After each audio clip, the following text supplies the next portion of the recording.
Hi. Black holes. We've all heard of them, and I don't just mean that mysterious place where all your loose change seems to disappear to, otherwise known as your children. I'm talking about that region of space with a gravitational field so intense that no matter, radiation, or even light can escape it.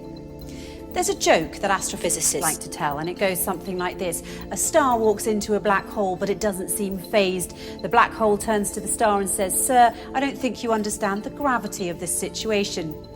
But as with most jokes, it carries a ring of truth to it. Until 2011, astrophysicists were not able to confidently report this phenomenon of stars falling into black holes, but now they can. And the total number of cases of stars falling into black holes reported until 2016 had been 3. Interestingly enough, although it's not an astrology book, there's an entire chapter in the Quran called The Star, and the first verse of that chapter is, "By the star when it falls."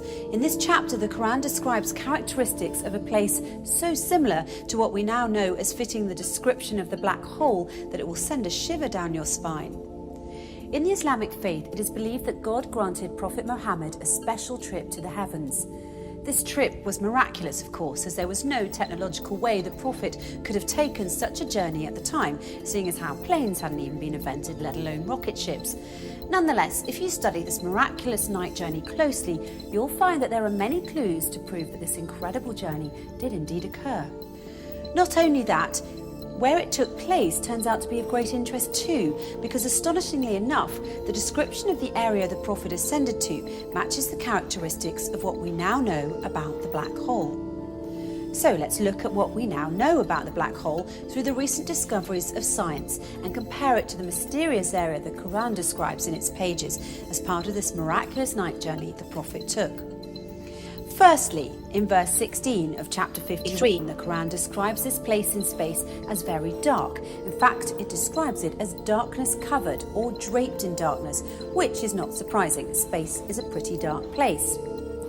Even so, some areas are darker than others, but nothing is darker than a black hole, because black holes have such immense forces of gravity, nothing, not even light, can escape from them.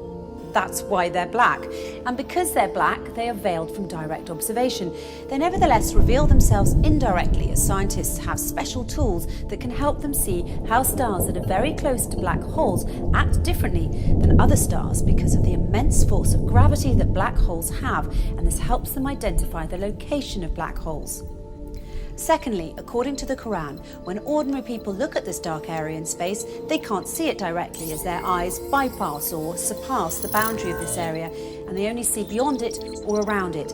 It's almost as if this area behaves as a lens. Science, it turns out, has a term for this. It's called gravitational lens. Let's take a closer look. Normally we think of light travelling in straight beams, but near a black hole, the powerful force of gravity bends and warps rays of light around it, creating a visual imprint on the surrounding material.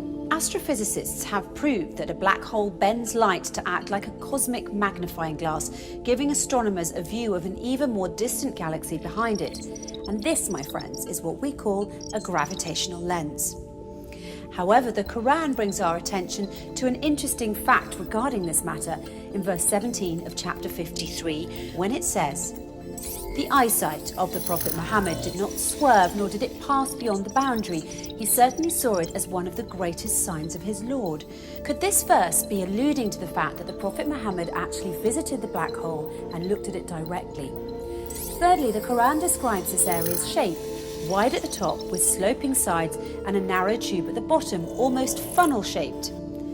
In verse 14 of chapter 53, when it says, "By the finite jujube tree," it is likened to the shape of a jujube tree, which fits the same description as the one I just mentioned. A black hole makes such a deep dent in space-time, and that's why it appears to look like a funnel.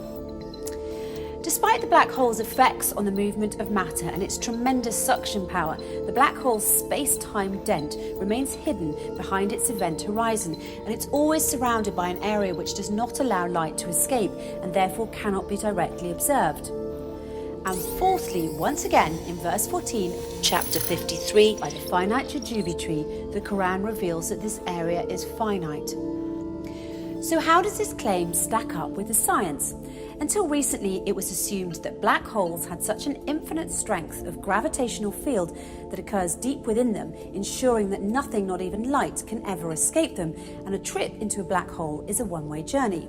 Once you cross the event horizon, the point at which light can't escape, there's no turning back. But researchers such as Georges Poulin, Rodolfo Gambini and Gerard Hooft have recently been able to prove otherwise and show that energy can escape black holes and that black holes are finite.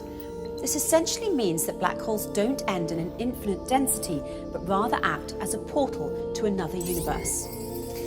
The acclaimed British physicist Professor Stephen Hawking supports this claim and further suggested that there could be a way out of the black hole when he famously said, "If you feel you're in a black hole, don't give up. There's a way out.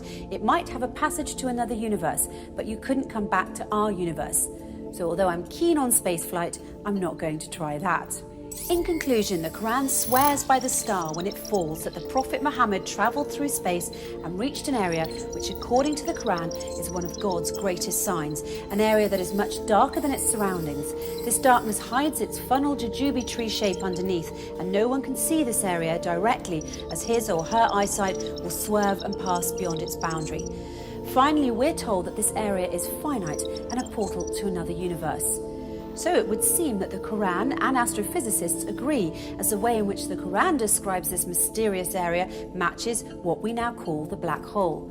However, the Quran takes it one step further by asserting that it is, in fact, a portal to heaven, a claim which science has yet to prove. But if past experience is any indication, it's only a matter of time before science catches up to the scientific miracles already contained in the pages of the Quran.